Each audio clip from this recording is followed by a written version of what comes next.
Pertanyaan yang pertama, bagaimana konsep Merdeka Belajar dan Pendidikan 4.0? Konsep Merdeka Belajar sangatlah berbeda dengan kurikulum yang pernah digunakan maupun diterapkan dalam pendidikan formal, khususnya di Indonesia.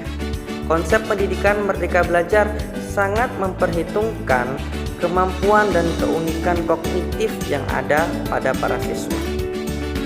Menurut Nadiem Anwar Makarim, seorang Menteri Pendidikan, Kebudayaan, Riset, dan Teknologi, konsep Merdeka Belajar memiliki arti sebagai kemerdekaan dalam berpikir yang ditentukan pendidik. Oleh sebab itu, pendidik menjadi pusat atau inti dalam sistem pendidikan konsep Merdeka Belajar. Seorang pendidik menanggung beban di pundaknya untuk membentuk para generasi-generasi yang siap menghadapi tantangan di era revolusi 4.0. Pada era revolusi 4.0 ini menjadi sebuah paradigma baru yang memiliki karakteristik yang berpusat pada siswa. Pemanfaatan multimedia, saling bertukar informasi, menekankan kegiatan kolaboratif, dan melatih berpikir kritis serta pemecahan suatu masalah. Pertanyaan yang kedua, apa rancangan perencanaan pembelajaran Al-Quran Hadis dan pembelajarannya yang Anda miliki dalam menyambut era pendidikan 4.0? Rancangan perencanaan pembelajaran yang saya miliki dalam menyambut era pendidikan 4.0 yakni: yang pertama, menetapkan tujuan dari rancangan perencanaan pembelajaran yang akan dicapai. Dengan adanya tujuan yang akan dicapai, maka proses pembelajaran akan terarah dan berfokus pada satu titik sebagaimana materi pembelajaran yang dipelajari. Kemudian yang kedua, yaitu penetapan langkah-langkah pembelajaran. Dalam hal ini, pemilihan media dan alat dalam proses pembelajaran adalah hal yang harus dipenuhi, terlebih pada era pendidikan 4.0 ini, agar proses pembelajaran dapat berjalan dengan lancar dan baik. Sebagaimana contoh, media dan alat pembelajaran yang harus dipenuhi diantaranya adalah penggunaan Google Classroom, Moodle, WhatsApp, Telegram, YouTube, dan yang lainnya. Penggunaan media tersebut didasarkan pada keadaan saat ini yang tengah memasuki masa pandemi yang menyebabkan para guru dan siswa tidak dapat berinteraksi secara langsung di ruang kelas. Alat yang diperlukan dalam proses pembelajaran diantaranya adalah LCD proyektor, buku pelajaran, laptop, papan tulis, dan yang lainnya. Dengan adanya media dan alat pembelajaran, para siswa akan semakin mudah dalam menyerap materi maupun mengerjakan tugas-tugas tertentu yang telah diberikan oleh para pendidik kepada siswa. Yang ketiga adalah penetapan metode pembelajaran yang sesuai dengan kemampuan siswa. Dalam penetapan metode pembelajaran ini, hal ini berkaitan terhadap kondisi siswa. Seorang guru tidak boleh egois dalam menggunakan metode belajar. Hal ini dikarenakan setiap siswa memiliki karakter pribadi maupun kemampuan yang berbeda-beda, baik itu dalam memahami maupun menyerap materi yang disampaikan oleh guru.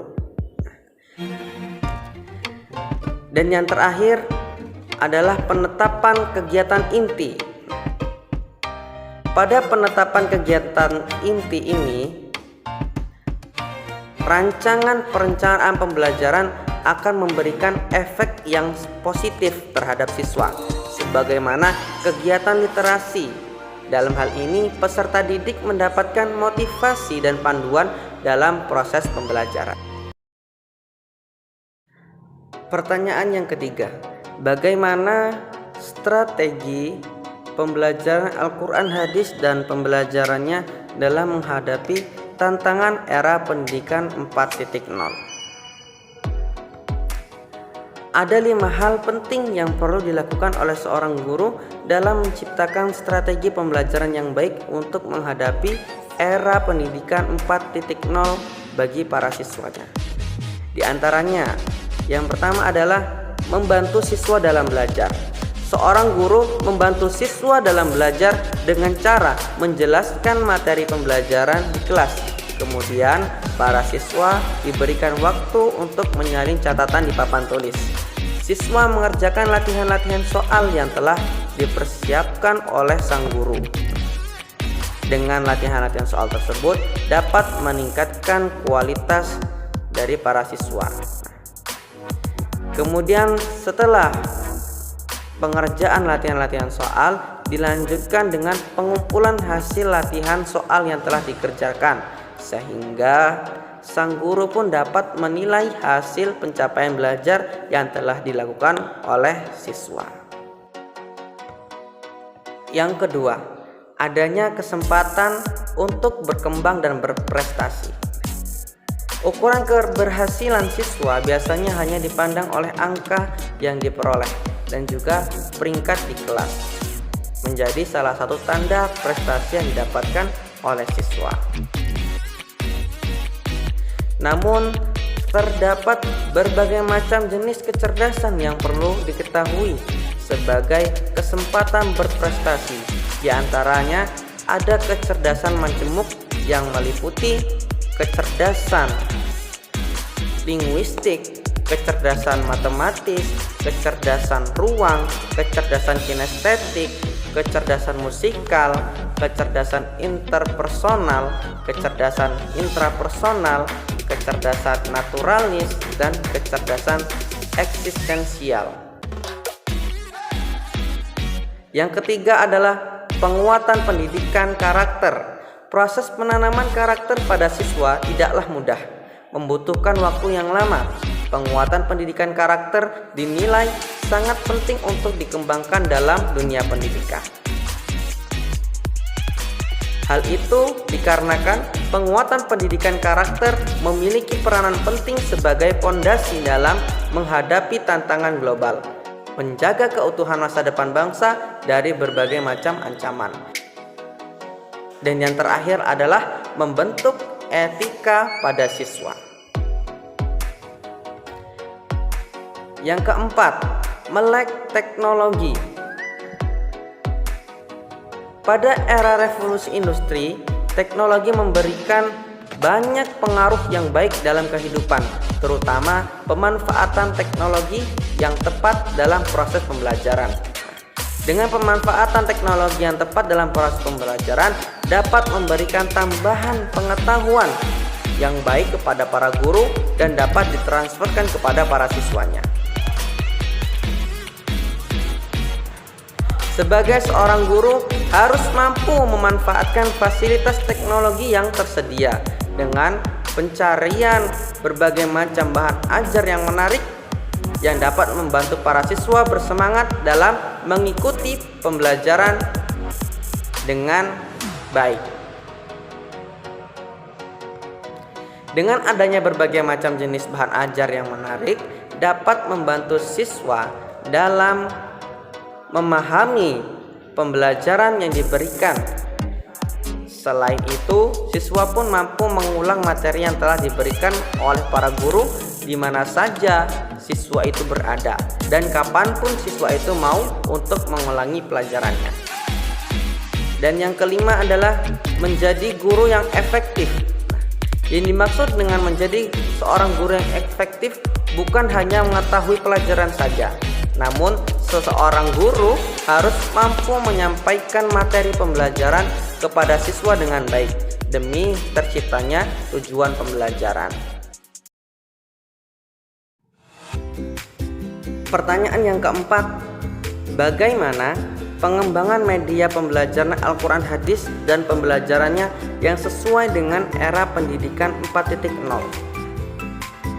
Dalam hal ini, pengembangan media pembelajaran yang sesuai dengan era pendidikan 4.0 yang harus diterapkan adalah tidak terlepas dari perkembangan teknologi, sehingga bentuk media yang sering digunakan di era 4.0 ini diantaranya yaitu penggunaan WhatsApp, Google Classroom, Moodle, Telegram, YouTube, blog, dan juga aplikasi-aplikasi yang dapat menunjang kegiatan pembelajaran yang lainnya. Namun, dari berbagai macam penggunaan media pembelajaran yang tersedia, terdapat kekurangan masing-masing penggunaannya. Dalam hal ini, penggunaan media tersebut dapat disesuaikan dengan kemampuan para siswa dalam memahami penggunaan media pembelajaran tersebut, sehingga dapat terciptalah proses kegiatan belajar mengajar dengan baik dan efisien. Oleh karena itu, kegiatan pembelajaran perlu menciptakan suatu ruang sosial online yang dapat membangun dan memelihara hubungan sosial antara sesama siswa. Dengan adanya bentuk komunikasi dan aktivitas online yang dilakukan akan memiliki pengaruh yang sangat positif jika dapat dimanfaatkan sebagai media dalam aktivitas pembelajaran.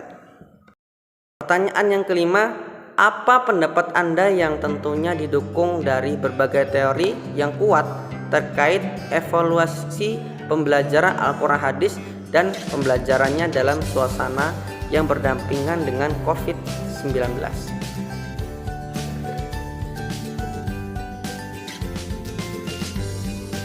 Menurut Ari Kunto, evaluasi adalah suatu rangkaian kegiatan yang ditunjukkan untuk mengukur keberhasilan dalam program pendidikan. Oleh karena itu, evaluasi dapat didefinisikan sebagai suatu proses yang sistematis dalam menentukan ataupun membuat keputusan sejauh mana tujuan pembelajaran dapat dicapai oleh para siswa. Dalam suasana pembelajaran yang berdampingan dengan COVID-19 ini, pembelajaran daring merupakan salah satu hal yang mutlak untuk dilakukan, baik itu dari proses kegiatan belajar mengajarnya dan juga kegiatan evaluasi pembelajaran. Hal ini dilakukan untuk mencapai tujuan, metode, materi, dan evaluasi pembelajaran yang efektif, efisien, dan bermutu. Seorang guru harus mampu memahami tujuan dan fungsi dari evaluasi pembelajaran pada masa pandemik ini. Seorang guru harus mampu memahami tujuan dan fungsi dari evaluasi pembelajaran pada masa pandemik ini, sehingga mampu mempersiapkan metode ataupun strategi yang sesuai dalam pembelajaran daring ini, agar mampu mewujudkan pembelajaran yang nyaman, menyenangkan, menarik, dan kegiatan evaluasi pembelajaran dapat berfungsi sebagaimana mestinya. Namun, penetapan penggunaan model pembelajaran itu bergantung terhadap peserta didik yang bersangkutan, karena pembelajaran daring ini tidak bisa langsung dikontrol oleh para guru. Oleh karena itu, hal ini dikembalikan kepada para peserta didik. Apakah materi yang diberikan mampu dimanfaatkan dengan baik atau tidak?